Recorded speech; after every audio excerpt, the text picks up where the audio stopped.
about what I'm doing on both sides. I don't feel this is a kind of a tough slate to really feel like you want to get different and you want to try and do some things.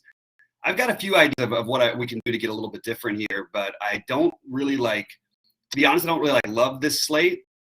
And if there's one thing I need to make a note to do is to try to get a little more San Diego. I was going to fade them entirely because I don't like stacking bullpen games on fairly large slates, and they're going to be popular. Those are the justifications as to why. But the more I look at it, I do think that they stand probably as the third most likely team to go completely nuts tonight. Maybe fourth, depending on how you feel about the Yankees and that situation. But the way I've got it right now, my favorite stack, assuming the weather looks like it's going to be better for hitting, it looks like it's going to be okay to play or whatever, is the KC Baltimore game, but especially the KC side of it. I know there's nothing groundbreaking with that. Everybody sees Matt Harvey and wants to play everybody. Okay, there's ways you can get different. I don't think Santana is going to be as owned as he probably should be. You got Michael Taylor for cheap. The guys I'm sort of avoiding are Nicky Lopez and probably Olivares, although I don't mind if you want to include him into a 5-man. But it's fairly popular, okay? Manoah, who you all know that I love, I also don't mind taking the other side of that game here with the Yankees. I think that there's actually both sides of this game. You've got an extreme hitters umpire for Manoah who can get a little wild. And this is not a team you want to get wild and mess around with, the Yankees. Now, we've seen better lineups from the Yankees in the past, but it's still a pretty good lineup all the way through.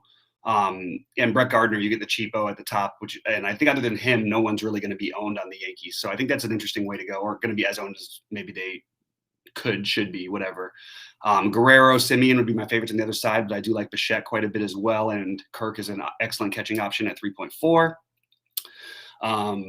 And as I'm rattling through the games I like or whatever, guys jump on in and say what you're doing. I do have a couple Boston stacks, and I think that's where I actually might prefer over the Yankees. Excellent hitting weather there. As much as I think really highly of McClanahan, sort of a similar situation that we've got with how highly I think about of Manoah. McClanahan is similar. He in this last matchup against these guys, he gave up 8 hits in that game. They were all singles, but he gave up 8 hits. He did strike out 8 in 5 innings. He's got great stuff, but this game's in Boston, and I think Boston actually stands a chance to really have a big game here. Obviously, you know how I feel about McClanahan in general, as well as the bullpen is really strong. I feel like Evaldi's been much better than people give him credit for this year. I do have a little bit of interest in him, but again, the extreme hitters ump does kind of throw me off a little bit, and I don't mind if you want to stack Tampa on the other side or mini stack them, which is what I'm doing, because you'll get low ownership on Brandon Lau. You'll get low ownership on pretty much all of them. Franco. I think Margot will have some ownership because of his price. I think Nelson Cruz will have some ownership because he's absolutely killing the ball. But I think he'll be okay other than that. The Atlanta game is the big concern, right? So what do we do with this situation? Stack or fade would be my initial thoughts. I do worry about pop-up storms in Atlanta in general. It does make me like Toussaint less, who I initially liked quite a bit today. But I do like Atlanta. If all the weather was not a concern, I would have Atlanta right at the top of my list, right there with the KC side of things. I like both. I think, well, not both sides of the Cincinnati-Chicago game. I think you can argue for Gutierrez as a pitching option, and I have no problem with that as a pivot off of Toussaint, especially considering the weather.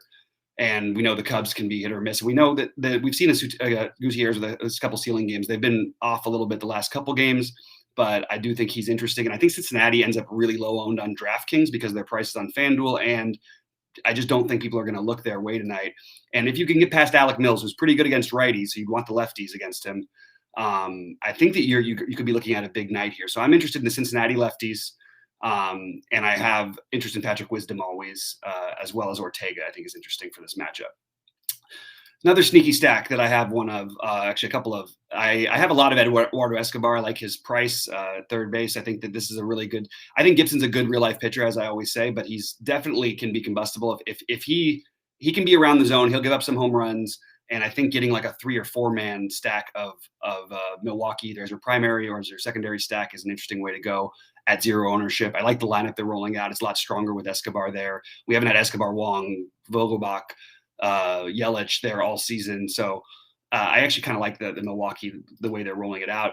On the flip side, I do think that Peralta, I'm not going to play anybody from Philly, but I do think Peralta is a good tournament play because I don't think anyone's going to play him, even though we know that he's probably going to be limited, all of these things, yada, yada. But if he's cruising, I mean, through 6 innings, through 4 innings, let's say, he's going to probably go 6. And we know his K upside is pretty awesome on this slate. I'm just going through the games here, talking through my plays. I think the Dodgers are an interesting sneaky stack just because of the talent level of the offense. That's really all I've got. Wainwright's good, but I think this Dodger team can get to anybody and just going to be unowned as usual on this on this slate. I think even as one-offs they make a lot of sense, especially Seager and Muncy. But I do think all of them are in play, and as a stack, I definitely will have one Dodger stack at least tonight. That's why I don't love this. I'm sort of spread out, and then I'm trying to fade San Diego, but I'm just I do think that they stand a chance to have a big game against a pretty bad bullpen game for the Angels. I do think Darvish and Montas are the top two pitchers, and I will be using both of them. And then your last sneaky stack that I'm not really getting to as much as you might think, it would be Oakland. I don't think they should be sneaky. I actually thought initially they'd be more popular than they're going to be on this slate. But I think if there is anything lower, you lose Atlanta, whatever, let's say, or we worry too much about that. I think Keuchel, who just can't seem to get anybody out, he's been walking everybody. You do have an extreme pitchers umpire in this game, which maybe you could say helps him out a little bit. I'm not suggesting by any means playing Keuchel, but I do think that it does make me like the stack for Oakland a little bit less, as walks have been an issue which they never used to be for Keuchel. And Oakland is a team that has a lot of power that they can utilize. So sort of sum it up, I really do like I still like KC the best. I like Baltimore on the other side of it, especially Austin Hayes. I just think the guy's a much like we're starting to see him come into his own. I like the Yankees as again, should be lower owned than I would have thought. I like Boston. I like Cincinnati. And then I think want pieces of Milwaukee, the Dodgers. I'll use only pieces, probably not stack San Diego, and maybe a piece or two from Oakland. But it's mainly going to be KC, Atlanta, assuming the game goes, as my favorites, then Boston, New York. I do have some interest in Toronto as well. And I think you could definitely argue for Tampa Bay. A lot of these stacks are rating really similar for me today. So that's why I'm having trouble getting so much different. But I will read my ownerships of some players. Maybe that'll help you give an idea of what I'm doing. What's up, guys? Everybody in chat. What's up, Jamie? What's up, Smooth? My pitching ownerships are different. So I'll tell you what I've got right now for my pitching ownerships, because I don't know if I'll have a chance to update it. I've got 58% Darvish, 55%. Now, it's going to be the same. It's going to be 50 some odd percent of Darvish and Montas on DraftKings. I know that's popular. I can get different with my stacks very easily on this slate. I'm going to take shots on the smaller field, smaller buy-in, larger field tournaments with Peralta. I have him almost 20%, but they're mostly smaller buy-ins. I have 20% of Eovaldi, 20% of Minor, 10% of Gutierrez, 20% of Toussaint. And I'm probably going to be lowering some of that Atlanta because of the risk. In terms of hitting, though, I want to just I've got Merrifield in 35% of my lineups. I've got Santana in 30%, Perez in 40%. So even though I talked through a lot of liking other stacks, I still do want to make a core around this KC side and even the Baltimore side as well. Austin Hayes and Ryan Mountcastle being my favorites. My favorite value play, the guy who I can't seem to get out of my lineups on DraftKings, and I probably should play him on FanDuel because of it, is Tyler Naquin, who will probably be owned over there as well. But Tyler Naquin and Michael Taylor being my favorite value plays. I have 80% of Naquin right now. I'm probably going to lower that a little bit. I have a little bit of interest where I'm not playing. I don't want to stack the Angels. I don't want to pick on Darvish. I don't want to pick on Montas. But I do think you can argue for like a bat here and there. Joe Adele stands out. I like his price. I think he's coming into his own a little bit as well. Really talented kid. And I think that's where you'd want to try and pick on Darvish. Maybe you get the stolen base even upside. Anybody like that with some power too. Shortstop, mostly Mondesi. I have 25% Bobby Dahlbeck. Like I just mentioned, 40% of Merrifield, 20% of Simeon, 20% of Guerrero, 20% of Gallo, 20% of Judge, 20% of Gardner. That's pretty much, and 40% of Escobar. I really like Eduardo Escobar tonight. Just keep an eye out for this guy. He's a much better hitter, and we paid like $6K for this guy in certain stacks sometimes. Karn says you went with Miley last night. That's great. I actually think Miley, I don't know that would even be the optimal play though, because wasn't there other guys who scored more who were cheaper than him? Some of which we talked about, I think. So I'm glad it worked out for you. If it did with your lineups, Carnes, I always am happy to hear that. Minor actually still has talent. I think that there's something against this Baltimore team. I've had trouble wanting to play lefties not named Robbie Ray or huge strikeout guys against them because they don't strike out that much against lefties. But this is a little bit of a different lineup. We don't have Mancini in there, which already changes things. So I think Minor's in play. But like I said, I have 20% of him on DraftKings, won't play him on FanDuel. That's where I'm at with him. So that's basically, what I'm running through. On FanDuel, again, I still really like KC. I know that they're going to be owned, so I'm trying to mix them in with some of these other pieces. And I like Atlanta as well, who's also going to be owned. So what do we do? We try to get over to some of the Yankees the Boston and Tampa Bay side of things, maybe not as stacks, but certainly as complementary pieces. JD Martinez being my favorite option in that game. I like Renfroe, I like Kike as well, and Brandon Lowe because of the low ownership. No pun intended. It just sort of happened. I do think Cincinnati is the team that's getting overlooked on DraftKings and on FanDuel. I think they will have a little bit of ownership, especially Moustakas, who's like, come on, 2,300, let's just play the guy. I don't care even about the ownership if you're going to get different elsewhere. But you could include Joey Votto at low ownership. You can include Kyle Farmer in your stacks. Tyler Naquin is going to be 40% in the big buy-ins on DraftKings. He'll probably end up maybe closer to 10 or 15% on FanDuel. You can include Tucker Barnhart in his stack to get different. You can include the minimum cost Max Schrock to get different in your stacks on Cincinnati on FanDuel, because they are going to have some ownership on FanDuel. They just won't on DraftKings. And again, I'm just going to keep mentioning that play Patrick Wisdom. Guy's got immense power against a pitcher who's had trouble with striking people out at times. I think that's a kind of interesting route. And I do think I want to try and get to some Dodgers. Wainwright's been awesome. This Dodger team can hit anybody. You throw a mediumly hard throwing right-hander against them. They just crush these type of pitchers in general. I don't mind if we want to try and take some shots against Wainwright with some Dodgers on FanDuel to get a little bit different. And Dodgers, Yankees, and Boston just shouldn't be as low owned as they're going to be. And I am going to take advantage of that. Even though, again, like I said, I like McClanahan quite a bit as a real life pitcher. I just think this is a tough situation, especially with the extreme hitters umpire and the winds blowing out about 15 miles an hour. All right. So Carnes, if you want to play Minor, I'm saying you can go ahead and do it. I just don't think it's I don't think he's not the guy I want to start my lineups with. I absolutely could see him having an easy time and pitch really well against this Baltimore team. But other than Peralta and Montas, who I'm taking a stand on, and they're popular, I'm sort of spreading out my ownership, as I mentioned elsewhere, because I do have all these pitchers rated point per dollar wise very similarly.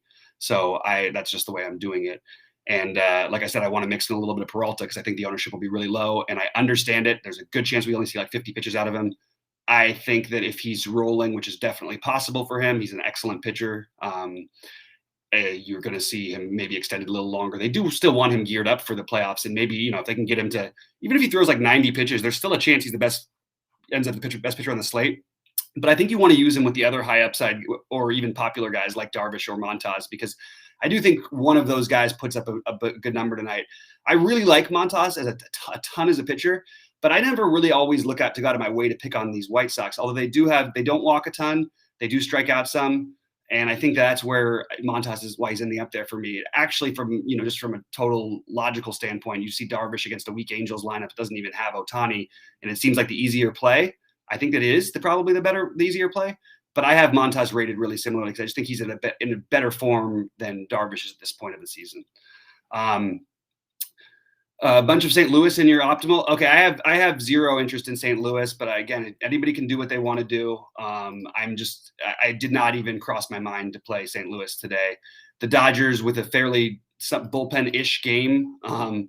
And by the way, what's really weird is you could make an argument for Mitch White. Two starts ago, this guy put up 30 fantasy points. He might have probably only pitches 3 or 4 innings because the Dodgers need to win every game right now. But if he can cruise. He's got some talent, this guy. I'm not interested against the Dodgers bullpen in stacking St. Louis. If you want to take a one-off or here and there, go ahead.